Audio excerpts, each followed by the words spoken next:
තුන වෙලා වැඩක් නැහැ පුතේ. අපි ඉගෙන ගත්ත දෙයක් තමයි අන්තිම වෙනකන් තියෙනවා. අර තේරෙනවද මං කියන? තාත්තේ අයි තාත්තා රජගහ රජුවා වගේ අපේ ඇලට බැස්සේ. රජුරෝ නෙමෙයි පුතේ.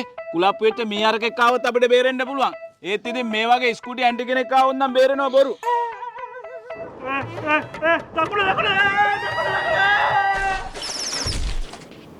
Okay. Right. Reports ටික නම් normal. අනේ ડોක්ටර් මම යන්න බෑ කිව්ව ගමන අපි දෙන්නත් එක්කම ගියා ડોක්ටර්. අයියෝ. අනිත් සැරේ බයික් පදිද්දී අපි කෝකටත් ලයිසන් ගමුකෝ. හා ડોක්ටර්. ඉතින් ඔය මහත්තයා පාරේ බයික් එකක් එනවා දැක මොන එකටද පාරෙන් අයින්න ඕනේ? අනේ